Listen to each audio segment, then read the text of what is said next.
వెళ్ళడం వల్ల మనం ఏం మెసేజ్ చేస్తున్నామని నా ఆవేదన అంతే. Right okay. ప్రసాద్ గారు మీరెన్ని మార్కులు వేస్తున్నారు అనలిస్ట్గా? ముందుగా 99 టీవీ ప్రేక్షకులకు నమస్కారం, అలాగే ప్యానల్లోని పెద్దలకి మీకు కూడా నమస్తే అండి. నేను మార్కులు వేసేంత స్థాయి నాది కాదు కానీ సార్, ఫస్ట్ ఆఫ్ ఆల్ ఈ నిరసన దినం లేదంటే వీళ్ళు పండగ వాతావరణం మా తెలుగుదేశం మిత్రుడు చెప్పినట్టు స్వేచ్ఛా వాయువులు అన్నదానికి సురేంద్ర నాయుడు గారే మా మిత్రుడేలేండి.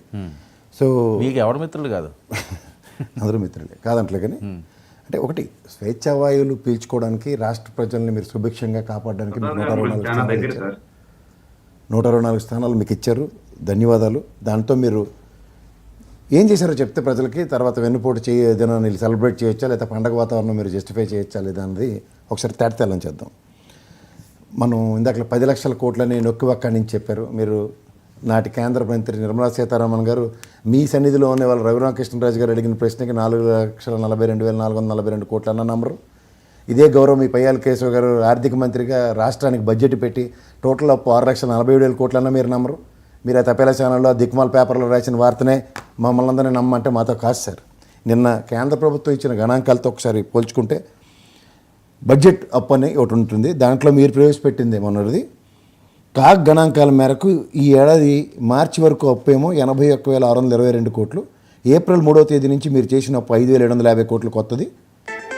మే నెల 6వ తేదీ నుంచి అప్పు 6,822 కోట్లు. జూన్ 3 అంటే నిన్న తీసుకొచ్చిన అప్పు 7,000 కోట్లు. ఇది టోటల్ 1,01,194 కోట్ల, అంటే 1,01,194 కోట్లు బడ్జెట్ అప్పు. ఇది బడ్జెటేతర అప్పులని కొన్ని ఉంటాయి. అవి ఏంటంటే పౌర సరఫరాల శాఖ నుంచి 2,000 కోట్లు, నాదెండ్ల మనోహర్ గారి శాఖ ఇది. మార్క్ఫెడ్ నుంచి 6,700 కోట్లు, ఏపీఐసిసి నుంచి 1,000 కోట్లు, ఏపీఎండిసి నుంచి 9,000 కోట్లు, ఏపీ పవర్ ఫైనాన్స్ కార్పొరేషన్ నుంచి 710 కోట్లు, మొత్తం 19,410 కోట్లు. ఇది కాక రాజధాని అప్పులు ప్రపంచ బ్యాంక్ నుంచి, ఏషియన్ మర్కెంటైల్ బ్యాంక్ నుంచి 15,000 కోట్లు అన్నారు. అలాగే హెడ్కో 11,000 కోట్లు, జర్మనీకి చెందిన సిడబ్ల్యూఎస్ సంస్థ నుంచి 5,000 కోట్లు. ఇందులో వరల్డ్ బ్యాంక్ నుంచి వచ్చింది 15,000 కోట్లు అయితే నెక్కచ్చగా రాలేదు, కానీ దాంట్లో విడతల వారీగా 350 కోట్లు అన్న అగ్రిగేట్ 3 to 6 months ఇస్తారని చెప్పారు. ఇవి మీరు ఎంత కాదన్నా దగ్గర 1,60,000 కోట్లు కన్ఫైన్ అవుతున్నాయి సార్. ఇది మీరు తీసుకొచ్చి జేబులో పెట్టుకుంది. దీనికి మీరు ఉదాహరణకి అమ్మఒడి ఇంట్లో ఎంతమందికి ఉంటే అంతమందికి ఇస్తున్నారు. అసెంబ్లీ వేదికగా ఏప్రిల్ మే నెలలో ఇస్తామని గౌరవ లోకేష్ గారు విద్యాశాఖ మంత్రిగా చెప్పారు. ఖచ్చితంగా ఇది జరగలేదు ఈ రోజుకి. మీ ప్రణాళికాబద్ధంగా జూన్ తర్వాత ఇస్తా అన్నారు. అలాగే ఉచిత బస్సు ఆగస్టు తర్వాత అన్నారు. అలాగే రైతులకి కేంద్ర రాష్ట్ర ప్రభుత్వాలు కలిపి 20,000 ఇవ్వాలి. ఈ ప్రామిసెస్ అని కలిపి ఇది కాక 18,000 రూపాయలు సంవత్సరానికి ఒక ఆడపిల్ల ప్రతి ఆడపిల్లకి ఇస్తామని చెప్పారు. ఇందులో ఏదీ నోచుకోకుండా మీరు ఇందాక సిలిండర్లు 3 అన్నారు సార్. మొన్న మహానాడు వేదికగా మీరు అనౌన్స్ చేశారు సార్, కానీ గౌరవ పయ్యావల కేశవ్ గారు ఆర్థిక మంత్రిగా ప్రవేశపెట్టిన దాంట్లో ఎంత వాక్యూమ్ డిఫరెన్స్ ఉందో చూడండి. తర్వాత మీరు చెప్పిన అమ్మఒడి అన్నది కూడా బడ్జెట్లో ఏ విధమైన ఎలకేషన్స్ ఉన్నాయో చూసుకోండి ఒకసారి, ఇవి కూడా లేవు. సో ఈ 2 విషయాలని గణాంకాలని చూసుకుంటే మీరు చెప్పిన 6 ఒక సంవత్సరానికి అగ్రిగేట్ 1,22,000 కోట్లు. అంటే మీరు ఒక ఇన్ఫ్రాస్ట్రక్చర్ గురించి చంద్రబాబు నాయుడు గారు విజనరీ లీడరు, ఆయన చెప్పే మాటల్లో ఉంటాయంటే నేను ఖచ్చితంగా సంపద సృష్టిస్తాను, అభివృద్ధి అనే దాన్ని చేస్తాను అన్న దగ్గర సంవత్సర కాలం గడిచిపోయింది. ఆయన అగ్రిగేట్ 20 లక్షల ఉద్యోగాల కల్పనలో ఇది అగ్రిగేట్ని ఎంత చూసుకున్నా 4 లక్షల ఉద్యోగాలు కల్పించాలి. ఇవాళకి ఏమొచ్చాయి?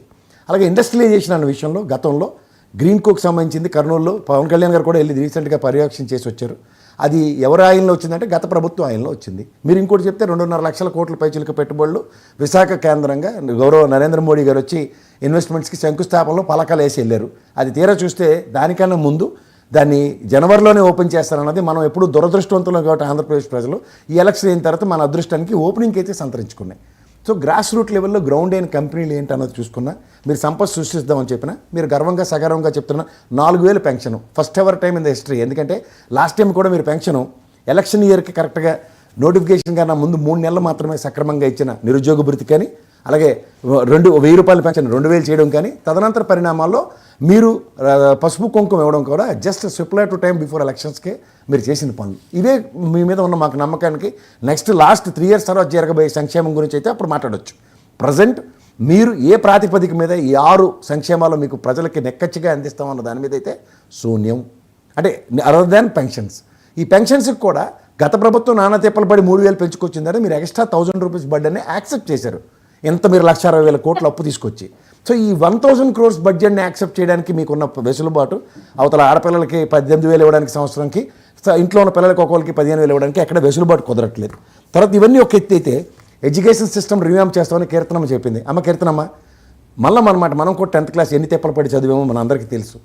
ఇవాళ దగ్గర 1,16,000 మంది పిల్లలు 10th క్లాస్ ఫెయిల్ అయితే దగ్గర 66,000 మంది ఎప్పుడైతే దాన్ని రీవాల్యుయేషన్ పెట్టుకున్నప్పుడు 11,000 మంది పాస్ అయ్యారు. దాంట్లో మీరు అగ్రిగేట్ చూసుకుంటే మిగిలిన 50,000లో ఎంత తక్కువలో తక్కువ చూసుకున్నా, మీరు చూసుకున్న కనీసం 500 మంది పాస్ అయినా వాళ్ళ జీవితాలను పుల్ స్టాప్ పెట్టడానికి ఇవాళ డిఈఓ ఆఫీసుల దగ్గర ధర్నా చేస్తున్న విద్యార్థులని మనకు బోధించే మాస్టర్లు కనబడట్లేదా? ఈ ప్రభుత్వం యొక్క దీని మీద మీరు మన బొప్పరాజు వెంకటరావు ఇంటర్వ్యూ చూసినాను. వీళ్ళు సమైక్యవాదం నుంచి మనందరూ పుట్టిముంచిన వాళ్ళు, ఒకడేమో అశోక్ బాబు వాళ్ళ నెత్తికి వచ్చి ఎమ్మెల్సీ కూడా అయిపోయాడు. ఇప్పుడు దగ్గర వీళ్ళు కద్దరు చెట్లు వేసి తిరుగుతున్నారు, ఏదో ప్రభుత్వానికి నెత్తికెక్కుతారు వీళ్ళు కూడా. వీళ్ళు చేసిన పనికి ఇవాళ మీరు ఒక ఆర్థిక దీని మీద విధ్వంసం అన్నది చూసుకుంటే నిన్న మీరు ఇంకొక జీవో ఇచ్చారు 852 ఏది అవునండి. మీరు సంవత్సరం పాటు జరిగిన కార్యక్రమాల మీద నిరసన కదా, మీరు ఒకే ఒకే దాటేసేస్తారు కదా. ఇప్పుడు మీరు ఒక సెట్ చెప్పారనుకోండి, వాళ్ళు ఏమని గతంలో చెప్పి చెప్తాం. 852 జీవో కాపులకు సంబంధించిన దాంట్లో మళ్ళీ కేసు పునరుద్ధరించినప్పుడు జీవో ఈ రోజుకి కూడా రద్దు కాలేదమ్మా. ఆ తపేలా ఛానల్ వచ్చిన న్యూస్ స్క్రోలింగ్ చూసి మేమందరం దాని మీద ఎందుకు రియాక్ట్ అవ్వాలి? జీవో ఇప్పటికి రద్దు కాలే. సో ఇవన్నీ ప్రభుత్వ పరంగా మీరు ఈ సంవత్సర కాలంలో ఇందాక మా కీర్తనమ్మ చాలా బాగా చెప్పింది, మీరు ఇది చేసామని ఒకటి చెప్పండి, పలానా పని చేసామని. ఇందాక నువ్వే చెప్పినావు గర్వంగా 4,000 రూపాయలు పెన్షన్ ఇచ్చింది కనబడలేదు, ఖచ్చితంగా కనబడుతుంది అమ్మా. 1,000 రూపాయలు ఫస్ట్ అడిగింది ఏంటంటే ఎన్ని మార్కులు వేస్తారని అడిగి, అంటే మార్కులు వేసేస్తే మీరు జనరల్ గా ఎందుకు చేయలేదా? ఇప్పుడు వాళ్ళిద్దరు 1,000 రూపాయలు అంటే నేను ఒకటే చెప్తున్నాను సార్, 6 బుల్లెట్ పాయింట్స్ ఇచ్చే ఈ ప్రభుత్వ స్థాపన జరిగింది. 6లో ఒకదాని సక్సెస్ మాడ్యూల్ అనుకుంటే మిగిలిన 5 మెజరబుల్ ఫెయిల్యూరే కదా. ఓకే, గ్యాస్ సిలిండర్ అన్నవి execution budgeted figure, budget allocations కూడా ఈ మిగిలిన ఇయర్ కి. అంబటరాంబాబు గారు పోలీసుల్ని హెచ్చరించడం, ఏం లోకేష్ గారు హెచ్చరించి మర్చిపోయారా? అదే వీళ్ళందరూ ఎవరైనా అతిథి చంద్రబాబు నాయుడు గారు గౌరవ అంగడిలో కలప వేదికగా కొట్టండి పరిగెట్టండి అని మర్చిపోయారా? రాజకీయ నాయకులు ఏంటి వైఖరి అనేది సార్, పోలీస్ వ్యవస్థ ఒక ఇండిపెండెంట్ వ్యవస్థ సార్. వాళ్ళు పొలిటికల్ సార్, నేను మీరు మాడినప్పుడు ఒక మాట మాడలే. పొలిటికల్ కంపల్షన్స్ అన్నవి ఖచ్చితంగా వాళ్ళ క్లస్టర్స్లోకి తీసుకుని పోలీస్ వ్యవస్థని చాలా భయంకరంగా ప్రతి రాజకీయ పార్టీ అధికారం రానంత వరకే, వచ్చిన తర్వాత వాళ్ళ కాళ్ళ కింద పెట్టే తొక్కుతున్నారు వాళ్ళని. సో దాంట్లో వాళ్ళ నిస్సహాయ స్థితి ఉంది. ముఖ్యంగా సర్టన్ పోలీస్ డిపార్ట్మెంట్లో కొంతమంది ఖచ్చితంగా ప్రొయాక్టివ్గా చాలా వైబ్రెంట్గా డిఫరెంట్గా బిహేవ్ చేస్తున్నారు.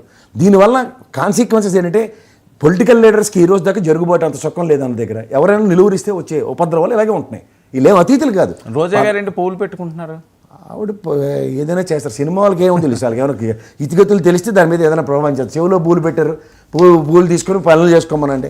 ఆవిడ మినిస్టర్గా ఎలగబెట్టి ఆ పర్యాటక రంగానికి సంబంధించిన బిల్డింగ్ కడితే దాని మీద ప్రెస్ మీటే పెట్టలేకపోయింది. ఆవిడ ప్రెస్ మీట్ పెట్టుంటే దరిద్రమే లేకపోయింది అసలు. వీళ్ళు ఉన్నంతకాలం ఏం పనులు చేశారు ఆవిడ చెప్పకే సగం దరిద్రం అసలు. ఇవన్నీ ఒకే ఎత్తే ఇందాక సురేంద్ర నాయుడు గారు సార్, నేషనల్ హైవేలు హైదరాబాద్ నుంచి మేము విజయవాడ దాకా వచ్చినదంతా నేషనల్ హైవే మీద వస్తాం సార్. మేము సూర్యాపేట దాటిన తర్వాత కోదాడ వస్తుంది, కోదాడ తర్వాత మళ్ళీ మీ ప్రాంతాల్లో స్టార్ట్ అవుతాయి, చెక్ పోస్ట్ తర్వాత అవన్నీ నేషనల్ హైవేలు. ఎక్కడికాడ చెక్ పోస్ట్లో మన రక్త మాంసాలు తినేస్తాం. మామూలు రోడ్లు చూద్దాం, పెట్టబోరు వెళ్దాం కావాలంటే రండి వస్తారు. లింక్ రోడ్లు స్టేట్ పర్వ్యూలో మీ ఆయిల్లో ఏం చేశారో ఈ ఆయిల్లో చేశారో స్టాటిస్టిక్స్ ఉన్నాయి. మీరు 18,950 కోట్లు ఖర్చు పెడితే 24,770 కోట్లు ఖర్చు పెట్టారు జగన్మోహన్ రెడ్డి ఆయిల్. ఎవరికి ఉపయోగం? ఏ రోడ్లు పడ్డాయి? మీరు మొదటి అదే ఏడుపు, అదే ఏడుపు. రాష్ట్ర ప్రయోజనాలు ఉండండి సార్. ఒక నిమిషం మీరు ఆగండి, కౌంటర్ ఇస్తే ఎలా ఉంటుందో మీకు తెలుసు. ఒక నిమిషం ఆగండి. ఒక ప్రాథమిక కర్తవ్యం ఒక ప్రభుత్వానికి విద్య, వైద్య, ఆరోగ్యం. అదేంటి బెదిరిస్తున్నారు ఏంటి? కౌంటర్ ఇస్తే ఎలా ఉంటుంది మీకు తెలుసు ఆయనకి ఏముంది. మరి మధ్యలో కొనుక్కుంటే ఎవడుకుంటాడు ఇక్కడ. నేను వాళ్ళు మాడినప్పుడు వాళ్ళకి అదే వర్తిస్తుంది.